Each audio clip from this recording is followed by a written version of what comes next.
देखो, पहले आपने पढ़ा है कि एटम्स को और ज़्यादा डिवाइड नहीं किया जा सकता। एटम्स को और ज़्यादा डिवाइड नहीं किया जा सकता। ये आपने कब पढ़ा है? चैप्टर नंबर 1 में पढ़ा है, some basic concepts in chemistry. तो जो लोगों ने अगर उस वीडियो को नहीं देखा तो आप जा करके देखिए। हमारा आज का चैप्टर है यूनिट 2 स्ट्रक्चर ऑफ एटम, और इस वीडियो में हम 2.1 सिर्फ करने वाले हैं। तो इस चैप्टर में बताया गया है कि नहीं, एटम्स को जो है सो डिवाइड किया जा सकता है। और एटम डिवाइड होता है, इसका 3 सब डिविजन्स है, इलेक्ट्रॉन, प्रोटॉन्स और न्यूट्रॉन्स। तो ये जो टॉपिक नंबर 2 पॉइंट है, यहां पे हमको एटम्स के बारे में, एटम्स के सब डिविजन के बारे में पढ़ना है कि उसका डिस्कवरी कौन किया, उस पे कितना चार्ज होता है, उस सब डिविजन का कितना मास होता है, इसके बारे में हमें यहाँ पे पढ़ना है। और कैसे ये डिस्कवर किया गया, किस एक्सपेरिमेंट से किया गया, ये सारी चीजें हमें इस यूनिट में पढ़नी है। ठीक है, तो हम इसमें क्या, देखो अब कंफ्यूज मत होना, ये ऐसा ही सब्जेक्ट है। पहले बोला गया कि नहीं, एटम्स को डिवाइड नहीं किया जा सकता, तो हमें मान लिया चलो भाई, चलो ठीक है, एटम्स को डिवाइड नहीं कर सकते। अब बोला जा रहा है कि नहीं, एटम्स को डिवाइड किया जा सकता है, तो ये भी आपको मानना ही पड़ेगा। देखो, केमिस्ट्री को समझने का यही एक तरीका है कि आपको बैठ करके बस देखना पड़ेगा, उसी तरीके से देखना पड़ेगा जिस तरीके से हम आज से 300 साल पहले देख रहे थे। हम क्या देखे? बैटल ऑफ पलासी हुआ, रॉबर्ट क्लाइव जो है सो 1300 यूरोपियन सोल्जर्स और 3000 भारतीय सैनिक को लेकर के वो आया, किससे? बंगाल का नवाब सिराजुद्दौला से लड़ने के लिए। सिराजुद्दौला के पास 50,000 का फौज था। बैटल ऑफ पलासी हुई, फिर भी रॉबर्ट क्लाइव जीत गया। सोचो कैसे कोई जीत सकता है भाई? चलो जीत गया किसी भी तरीके से, मॉडर्न वेपन्स थे, है ना, एक सिस्टमैटिक आर्मी थी उसकी, इसकी वजह से वो जीत गया। जीतने के बाद रॉबर्ट क्लाइव 3000 फौजियों के साथ उन्होंने जुलूस निकाला बंगाल की गलियों में, और बंगाल में जो लोग थे वहां पे मौजूद, वो सब देख करके ताली बजा रहे थे, वाह वाह क्या बात है, मजे ले रहे थे। वो लोग प्राउडली घूम रहे थे कि हम जो है सो जंग जीत गए हैं, और यहां पे हम भारतीय क्या कर रहे थे, हम लोग बैठ करके देख रहे थे और ताली बजा रहे थे, कुछ कर नहीं रहे थे। ठीक है, और जानते हो, एक बायोग्राफी में एक इंग्लिश अधिकारी लिखता है, अंग्रेज अधिकारी लिखता है कि उस समय, जिस समय हम प्रोसेसन निकाल रहे थे, उस समय अगर सारे भारतीय जो वहां पे मौजूद थे, वो अगर एक एक थप्पड़ भी हमको मारे होते या एक एक पत्थर भी चलाकर मार दिए होते, तो हम बंगाल क्या, हम पूरे हिंदुस्तान से चले जाते, और हिंदुस्तान 200 सालों तक अंग्रेजों का गुलाम नहीं रहता।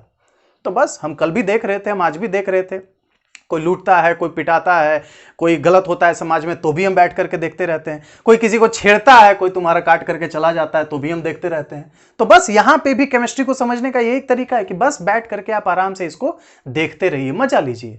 ठीक है, तो अब हम ये देखते हैं कि कैसे एटम्स को डिवाइड किया गया, कौन कौन क्या खोजा। ठीक है, तो शुरुआत करते हैं टॉपिक नंबर 2.1, सब एटॉमिक पार्टिकल्स। तो यहां पे फिर से आ जाते हैं हमारे डाल्टन साहब, डाल्टन साहब की एटॉमिक थ्योरी।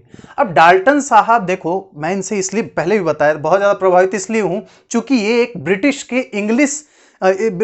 के स्कूल टीचर थे। ये स्कूल टीचर होने के बावजूद भी इन्होंने केमिस्ट्री के क्षेत्र में कितना सारा डिस्कवरी किया, कितनी सारी थ्योरीज दी, कितने सारे लॉज को प्रूव किया।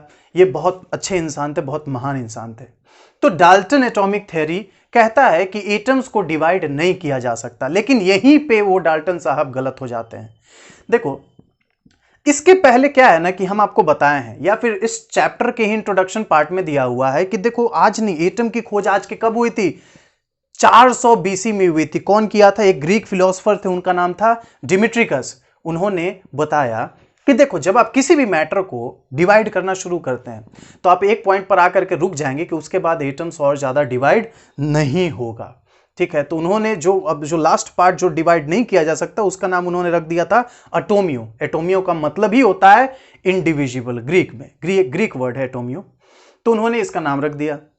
लेकिन क्या है ना कि वो थेरीज अभी मॉडर्न जमाने में फिर आई, तो डाल्टन साहब ने फिर एटम के बारे में बताया कि फिर वही चीज उन्होंने ये भी बताया कि एटम को और ज्यादा डिवाइड नहीं किया जा सकता। लेकिन डाल्टन साहब का एटॉमिक थ्योरी यहीं पे गड़बड़ हो जाता है। क्यों? क्योंकि देखो, जब भी हम इबोनाइट रॉड को सिल्क के साथ रगड़ते हैं, तो हम ये चीज जानते हैं ना कि चार्जेस डेवलप हो जाते हैं, दोनों में इलेक्ट्रोस्टैटिक चार्ज डेवलप में हो जाता है, एक में नेगेटिव चार्ज आ जाता है, एक में पॉजिटिव चार्ज आ जाता है। तो ये आया कहां से? अगर एटम को डिवाइड नहीं किया जा सकता, तो एक तरफ इलेक्ट्रॉन्स कहां से आ गए और एक तरफ प्रोटॉन्स कहां से आ गए? बात है कि नहीं है? तो यही थ्योरी यहां पे रॉन्ग हो जाता है, इसकी वजह से लोग आगे बढ़ते हैं और फिर डिस्कवरी ऑफ इलेक्ट्रॉन होता है, इलेक्ट्रॉन का खोज किया जाता है। तो देखो 2.1.1 ये एक टॉपिक है जिसमें बताया गया है कि इलेक्ट्रॉन की डिस्कवरी कैसे हुई। बहुत इजी है, इलेक्ट्रॉन और प्रोटॉन की डिस्कवरी एक ही एक्सपेरिमेंट से बस अलग अलग समय में हुई है। एक ही अपैरेटस यूज किया गया है, बस अलग अलग समय में खोज किया गया है, बहुत टाइम डिफरेंस है। हम देखते हैं तो बात कब की, इलेक्ट्रॉन की खोज कब हुई थी? लगभग मिड 1850s में। मिड 1850s कहने का मतलब है कि 1850 1860 के बीच में, क्या 55 56 54 के आसपास इस समय हुई थी। किन्होंने किया था? Michael Faraday. ठीक है, माइकल फैराडे, ये एक यूनिट भी है, जानते हैं ना, इन्हीं साइंटिस्ट के नाम पे रखा गया है। कैसे किए थे? इन्होंने एक एक्सपेरिमेंट किया था, उसका नाम था cathode ray discharge tube experiment. Cathode ray discharge tube experiment. अब सबसे पहले हम ये समझते हैं कि कैथोड रे डिस्चार्ज ट्यूब होता क्या है, ये बनता कैसे है, और इसमें क्या एक्सपेरिमेंट किया फैराडे साहब ने। तो यहां पे देखो जी, जो मैंने डायग्राम बनाया है, मैं ये बिल्कुल भी नहीं बोलूंगा कि डायग्राम, बाकी सारे टीचर लोग बोलते हैं कि भाई मेरे को डायग्राम थोड़ा अच्छा नहीं होता, मैनेज कर लेना। अरे तो इसको क्या मतलब, मेरे को एग्जीबिशन में लगाना है, अरे समझाना ही है, तो देखो डायग्राम समझने लायक अच्छा बना है। तो यहां पे देखो कैथोड रे होता क्या, कुछ नहीं, एक ग्लास का, ग्लास मतलब शीशा का, एक सिलिंड्रिकल शीशा लिया जाता है, उसके एक दो दो एंड पे इलेक्ट्रोड्स लगाए जाते हैं। इलेक्ट्रोड्स क्या होता है? एक को कहते हैं हम एनोड, दूसरे को कहते हैं हम कैथोड। तो एक एंड पे एनोड को लगाया गया, दूसरे एंड पे कैथोड को लगाया गया। ठीक है, इतना तक समझ गए, ये कंस्ट्रक्शन है इसका। अच्छा, इसमें और क्या किया गया? तो जो दो ठो इलेक्ट्रोड्स हैं, इसमें बहुत ज्यादा हाई वोल्टेज सप्लाई किया गया, और ये जो ट्यूब है, इस ट्यूब में गैस को भर दिया गया, कोई भी गैस को भर दिया गया। ठीक है, और यहां पे मतलब कि ट्यूब के अंदर में दो कंडीशंस चाहिए, इस ट्यूब के लिए दो कंडीशंस चाहिए। पहला तो लो प्रेशर, इसके अंदर में लो प्रेशर होनी चाहिए, मतलब हवा थोड़ी गर्म होनी चाहिए, जो भी गैस यहां पे मौजूद है वो गैस गर्म होनी चाहिए, और हाई वोल्टेज, बहुत ही ज्यादा हाई वोल्टेज चाहिए हमको। तो हाई वोल्टेज जब हम सप्लाई करते हैं, तो फैराडे साहब ने देखा कि लो प्रेशर और हाई वोल्टेज जब मैंने सप्लाई किया, तो कुछ रेज जो है सो कैथोड से निकल करके एनोड की ओर जाने लगी, लेकिन ये रेज दिखाई नहीं दी, these rays are not visible. तो उन्होंने क्या किया, तब उन्होंने एक काम किया कि यहां पे एक फ्लोरेसेंट स्क्रीन को लगा दिए। इस जगह पे देखो, इस जगह पे एक उन्होंने फ्लोरेसेंट या फॉस्फोरेसेंट, जैसा कि जिंक सल्फाइड। अब तुम पूछोगे कि फ्लोरेसेंट या फोस्फोरेसेंट होता क्या है, ये जो टर्म लिखा हुआ है किताब में, इसका मतलब क्या होता है? तो फ्लोरेसेंट या फॉस्फोरेसेंट मटेरियल वो होता है जिसपे कि रेज, अगर कैथोड रेज स्ट्राइक करते हैं तो वो ग्लो करता है, चमकता है। ठीक है ना, स्पार्क करता है, जैसे फुलझड़ी कैसे जलता है, तो उसी तरीके से यहां पे चट चट चट चट वो जैसे जैसे रेज गिरेगा उस पे, तो वो जलने लगेगा। तो ये जो रेज कैथोड से एनोड की ओर है, अच्छा इन्होंने किया कैसे? दो तरीके से। ये देखो, परफोरेटेड एनोड का इन्होंने यूज किया। परफोरेटेड एनोड का मतलब होता है, ये देखो, ये जो एनोड है, इसके बीच में ऐसा छेद कर दिया गया, और इसी छेद पर उन्होंने अप्लाई कर दिया फॉस्फोरेसेंट मटेरियल को। ठीक है, तो अब रेज जैसे यहां से पास होती, इसमें से टकराती, तो यहां पे भी चमकता और यहां पे भी चमकता। तो इनको पता चला कि यहां तो कुछ है, कुछ तो है यहां पे, तो रेज था। वो क्या था, कौन सा रेज था? कैथोड रेज था, उन्होंने नाम रख दिया कैथोड रेज। ठीक है, तो यहां पे ये मंजर था। इसके बाद देखो, इनका जो कंक्लूजन था इस एक्सपेरिमेंट के बाद, इसको बोलते हैं क्या चीज हम लोग? Cathode ray discharge tube experiment. सो देखो, आज तो हमारे पास एलईडी एलसीडी टीवीज है, पहले के जमाने में होता था वो डब्बा वाला टीवी।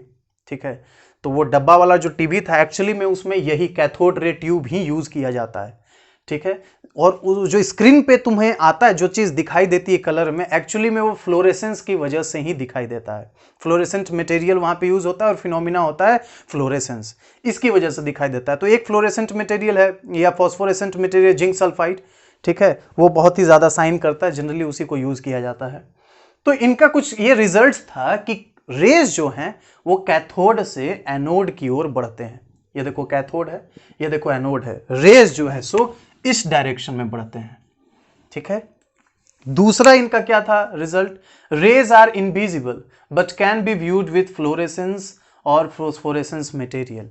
अगर फ्लोरेसेंट या फोस्फोरेसेंट मटेरियल को हम यूज करते हैं, ऐसे तो रेज हमको दिखाई नहीं देता है मैंने बताया, लेकिन फ्लोरेसेंट या फोस्फोरेसेंट मटेरियल को अगर हम यूज करते हैं तो हमें रेज जो है सो दिखाई देने लगता है।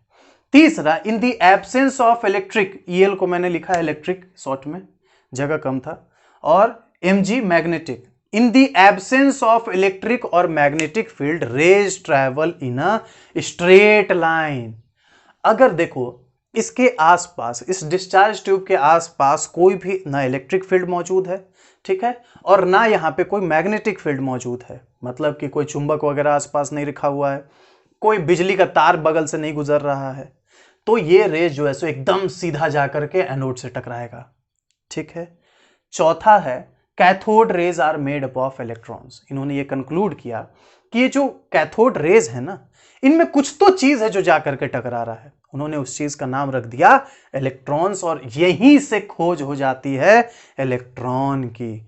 तो इलेक्ट्रॉन की डिस्कवरी का क्रेडिट किसको जाता है, माइकल फैराडे। किस एक्सपेरिमेंट से, cathode ray discharge tube experiment से। एक लास्ट पॉइंट इनके रिजल्ट का, cathode rays do not depend on the material of electrodes और गैस। यही ये खास बात है इस रे की, याद रखना, ये one of the most important है, और ये एक डिस्टिंग्विशिंग फैक्टर है इलेक्ट्रॉन और प्रोटॉन के बीच में, जिसको कि अभी हम आगे देखेंगे। तो ये कह रहा है कि इसके अंदर में कोई भी गैस मौजूद है, देख लो इसके अंदर में कोई भी गैस मौजूद है इस डिस्चार्ज ट्यूब के अंदर में, और ये इलेक्ट्रोड्स मतलब कि एनोड और कैथोड किसी भी मटेरियल का लिया हुआ है, कोई फर्क नहीं पड़ता, जरा सा भी कोई फर्क नहीं पड़ता किस मटेरियल का लिया हुआ है ये, ठीक है। तो ये 5 कंक्लूजन्स किन्होंने, माइकल फैराडे साहब ने दिए, ठीक है। अब हम आगे बढ़ते हैं टॉपिक नंबर 2.1.2, ठीक है। तो यहां पे आता है चार्ज टू मास रेशियो।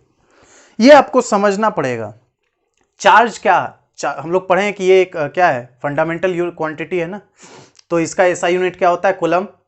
मास भी एक फंडामेंटल क्वांटिटी है, इसका एसआई यूनिट होता है क्या, किलोग्राम।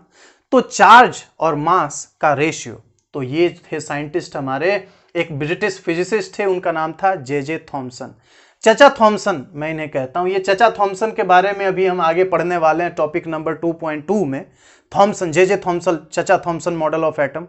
तो चचा थॉमसन ने ही जो है सो चार्ज टू मास रेशियो निकाला। कैसे निकाला देखना, कुछ नहीं, सब खेल जो है सो इसी डिस्चार्ज ट्यूब का है, यहीं से सारा चीज निकल करके आ रहा है।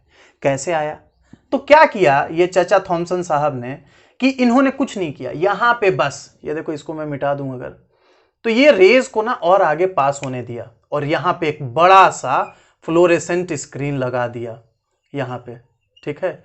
यहां पे इन्होंने बड़ा सा फ्लोरेसेंट स्क्रीन को लगा दिया।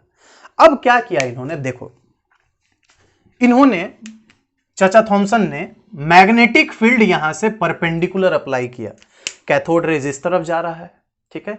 तो उन्होंने ऐसा अप्लाई किया, देखो इस तरीके से परपेंडिकुलरली जो है सो मैग्नेटिक फील्ड को अप्लाई किया।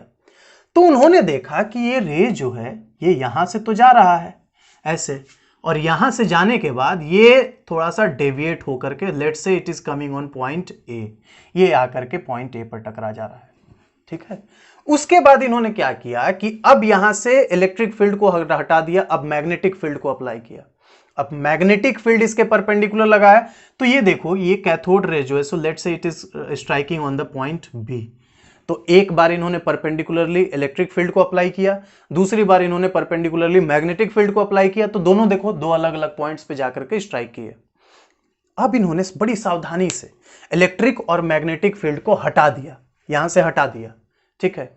तो यहां से जब इलेक्ट्रिक और मैग्नेटिक फील्ड को हटा दिया, तो अब रेज कहां है, अब ये सीधा जाएगा, let's say it is coming to the point C, और इसी से इन्होंने कंक्लूड करके चार्ज टू मास रेशियो निकाला 1.758820 into 10 to the power 11 coulomb per KG, ठीक है। तो इन्होंने बताया भी, चाचा थॉमसन भी बहुत तेज थे, बुढ़ो थे टकले, वो बहुत तेज थे, वो बताए कि देखो अगर इस कैथोड रेज का मैग्नीट्यूड ज्यादा होगा इसका अगर मैग्नीट्यूड ज्यादा होगा तो ये ज्यादा डिफ्लेक्ट करेगा, ठीक है। और अगर यहां पे लाइटर इसका अगर मास, इलेक्ट्रॉन्स का मास अगर बहुत कम होगा, ठीक है, तो भी ये ज्यादा डिफ्लेक्ट करेगा, ठीक है। इन्होंने तीसरी पॉइंट ये कही कि यहां पे ज्यादा अगर इलेक्ट्रिक और मैग्नेटिक फील्ड अप्लाई करते हैं तो भी ये ज्यादा डिफ्लेक्ट करेगा, ठीक है। तो यहां से इन्होंने कंक्लूड किया चार्ज टू मास रेशियो जो कि 1.758820 इंटू 10⁻11 कूलम्ब पर केजी। समझ में आ गया? तो अब आगे बढ़ते हैं। टॉपिक नंबर 2.1.3 ये है चार्ज ऑन इलेक्ट्रॉन। बहुत आसान है। तो ये कुछ नहीं थे, आर ए मिलिकन साहब थे। इन्होंने एक ऑयल ड्रॉप एक्सपेरिमेंट किया, कंटेनर में लिया, ऑयल गिराया, उसको टेलीस्कोप से ऑब्जर्व किया। वो साइड में आपका दिया हुआ, आप चाहें तो पढ़ सकते हैं, पूछने वाला नहीं है किसी भी तरह के कोई एग्जाम में, ना फाउंडेशन में ना एडवांस्ड में, कहीं भी पूछने वाला नहीं है। तो चाहो तो पढ़ सकते हो जानकारी के लिए कि ऑयल ड्रॉप एक्सपेरिमेंट पूरा डिटेल से है क्या। अब देखो, जो चीज कोर्स में नहीं है मैं इसको यहां पे कवर नहीं कर रहा, आप चाहो तो अलग से मुझसे पूछ सकते हो, तो मैं आपको बता दूंगा, ठीक है। तो आर ए मिलिकन साहब ने ऑयल ड्रॉप एक्सपेरिमेंट किया। इन्होंने चार्ज बताया कि किसी भी इलेक्ट्रॉन पे चार्ज कितना होता है, -1.602 इंटू 10⁻⁻19 कूलम्ब। चार्ज का ऐसा यूनिट होता है कूलम्ब, याद रखना है हमेशा। और इसी डाटा को हम आज भी यूज करते हैं ना। अब ये माइनस साइन क्यों आया? माइनस साइन इसलिए आया चूंकि इलेक्ट्रॉन निगेटिव होता है। इलेक्ट्रॉन पे कौन सा चार्ज होता है? हमेशा नेगेटिव चार्ज होता है। तो इन्होंने देखो मास भी कैलकुलेट किया, मास कैलकुलेट किया तो वो आया 9.1094 इंटू 10⁻31 kg, इतना आया। तो इन्होंने इलेक्ट्रॉन का चार्ज और मास दोनों बताया। कैसे? ऑयल ड्रॉप एक्सपेरिमेंट से, मिलिकन्स ऑयल ड्रॉप एक्सपेरिमेंट से। अब आता है हमारा चौथा पड़ाव और आखिरी पड़ाव इस टॉपिक का, वो है discovery of proton and neutron, कि आखिर में प्रोटॉन और न्यूट्रॉन का खोज कैसे हुआ। तो बोला था ना, देखो मैं पहले भी बोल रहा था कि देखो इलेक्ट्रॉन एटम्स को डिवाइड किया जा सकता है। देखो डिवाइड कर दिया इन्होंने, इलेक्ट्रॉन के निकाल करके दिखा दिया। अब यहाँ प्रोटॉन और न्यूट्रॉन के बारे में हम पढ़ने वाले हैं। तो आओ देखते हैं प्रोटॉन और न्यूट्रॉन की डिस्कवरी कैसे हुई। तो यहाँ पे देखो जो प्रोटॉन है, ठीक है ना, उसको कैसे आया ये, चलो आओ देखते हैं। यहां से दोबारा से हमको आना पड़ेगा कैथोड रे पे, कैथोड रे ट्यूब एक्सपेरिमेंट पे। सो यहां पे देखा ये गया कि ठीक है, कैथोड से एनोड की ओर तो रेज जा रहा है, लेकिन जब यहां पे वोल्टेज अप्लाई किया गया, हाई वोल्टेज, तो एनोड से भी कैथोड की ओर एक रे ट्रेवल कर रहा है। उस रे का नाम रखा गया कैनल रेज, ठीक है, उस रे का नाम रखा गया कैनल रेज। और पाया ये गया कि ये कैनल रेज में जो है ना पॉजिटिव चार्ज मौजूद होता है। लेकिन मैंने आपको पहले ही बताया था कि देखो प्रोटॉन और इलेक्ट्रॉन में फर्क क्या चीज है।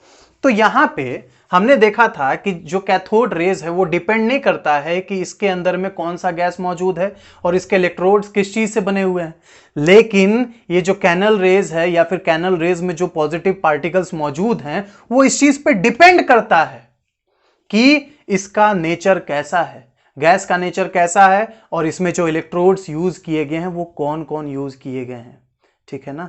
अगर दूसरे तरह के गैस यूज किए गए हैं तो हेवी आएगा उसका चार्ज, और जो कम छोटे यूज किए गए हैं, लाइटर गैस यूज किए गए हैं, उसका चार्ज कम आएगा। तो यहाँ पे हाइड्रोजन गैस डाल करके देखा गया तो देखा जाता है कि हाइड्रोजन गैस का पे कितना चार्ज आता है, वो एक 1 यूनिट चार्ज आता है, ठीक है ना। बहुत लाइटेस्ट, सबसे लाइटेस्ट होता है ना, इसलिए तो उसको पीरियोडिक टेबल के पहले में रखा जाता है।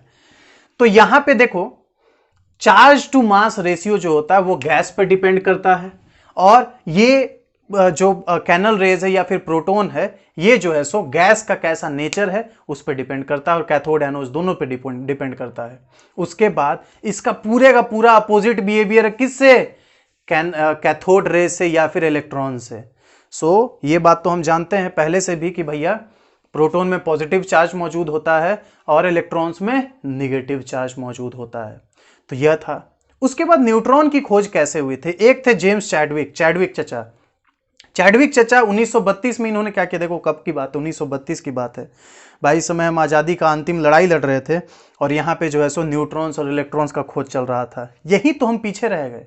और एक्चुअली में यहाँ पे तुम अगर देखो, हम तुमको बताते हैं कि अंग्रेज लोग, ये जैसे डाल्टन साहब जो थे, ब्रिटिश स्कूल टीचर थे, ये लोग ही इतना डिस्कवरी क्यों किए और इंडियंस क्यों नहीं कर पाए। तो इसका कारण सीधा सीधा है कि जिस समय ये लोग डिस्कवरी कर रहे थे ना, उस समय हम लोग आज़ादी का लड़ाई लड़ रहे थे।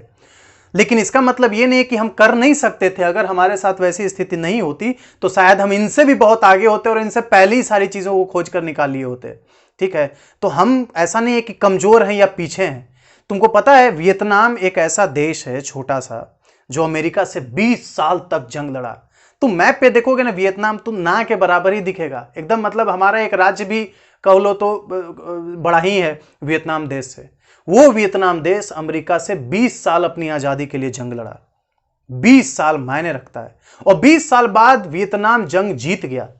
सो वियतनाम का जो लीडर था, जो राष्ट्राध्यक्ष था, जो लीडर था, उससे एक रिपोर्टर पूछा कि आप बताइए, आपको तो पता है कि आप जो है सो हाथी के सामने चींटी के बराबर थे, अमेरिका के सामने आप कुछ है नहीं, तो भी आप इस जंग को क्यों लड़े? आपको क्या क्या लगा कि हमको ये जंग को लड़ते रहना चाहिए? तो बोले कि देखो, इस चीज का प्रेरणा मुझे मिला ना, लड़ने का प्रेरणा मुझे मिला हिंदुस्तान से। हिंदुस्तान में एक राजा हुए, उनका नाम था महाराणा प्रताप। वो मेवाड़ के राजा थे, है ना। सो मेवाड़ के राजा थे। वो क्या हुआ कि अकबर का देखो कितना बड़ा साम्राज्य था, पूरा भारत पे लगभग उन्होंने कब्जा कर लिया था। और महाराणा प्रताप मेवाड़ के एक छोटे से राजा थे, लेकिन फिर भी मर तो मर गए वो, उन्होंने वो वीर गति को प्राप्त हो गए, लेकिन उन्होंने अकबर से जंग को कभी भी खत्म नहीं किया, या फिर अकबर के सामने कभी भी हार नहीं मानी। तो वही स्थिति हमारी यहां पे भी बनी हुई थी कि हमारे सामने भी बहुत बड़ा राजा था, बहुत तानाशाह राजा था, लेकिन हम उसके सामने हारे नहीं। वो शूरवीर से मुझे प्रेरणा मिलती है। तो समय बीत गया, जमाना बीत गया। मॉडर्न जमाने में विदेश मंत्री वियतनाम का भारत घूमने आए, तो यहाँ पे उनको आगरे का ताजमहल दिखाया गया, दिल्ली का लाल किला दिखाया गया। तो उसने एक डिमांड जाहिर की इंडियन ऑफिशियल से कि मुझे जो है सो महाराणा प्रताप की समाधि के पास ले चलो। सब लोग हक्के बक्के रह गए, क्यों? उनसे पूछा, यहाँ के रिपोर्टर्स ने पूछा कि आप महाराणा प्रताप की समाधि पे जाना चाहते हैं, क्यों? तो बोला कि इसका जवाब मैं आपको बाद में दूंगा, आप ये बताइए कि महाराणा प्रताप की समाधि कहाँ है। तो सब उनको ले गए, उदयगढ़ ले गए, उदयपुर सॉरी, वहां उदयपुर में ले गए उन्हें। और वहां पे महाराणा प्रताप की समाधि पे गए और वहां पे झुक करके उन्होंने उनको नतमस्तक होकर के प्रणाम किया और वहां से एक मुट्ठी मिट्टी उठाया और उसको अपने झोली में भर लिया। इंडियन रिपोर्टर ने पूछा कि भैया आपने ऐसा क्यों किया, ये मिट्टी उठा करके आप अपने पास रख क्यों गए? तो वो देखो क्या जवाब देते हैं विदेश मंत्री वियतनाम के, कि देखो ये मिट्टी जो है सो वीर महाराणा प्रताप की है और इस मिट्टी को मैं ले जा रहा हूं और इस मिट्टी को अपने देश की माटी में मैं मिला दूंगा ताकि हमारे देश में भी ऐसे ऐसे सूरवीर पैदा हो सकें। तो ऐसा नहीं है कि हम कमजोर थे, वो उन लोगों ने जो हमें इतिहास पढ़ाया है या इतिहास जो उन्होंने लिखा है, उन्होंने तो इतिहास लिख दिया अपनी मर्जी से, अपनी जरूरत के मुताबिक। किसी को ऊंचा दिखाया, किसी को नीचा दिखाया, किसी के बारे में बताया नहीं, कई लोगों को गायब कर दिया गया। लेकिन हमारा इतिहास जो है ना दीवारों में उकेरा हुआ है, और आज नहीं, कई युगों युगों पहले से। ठीक है, तो ये हमारे लोग ऐसे नहीं थे कि हम कमजोर थे, बस हम गुलामी की जंजीरों में जकड़े हुए थे उस समय, बस।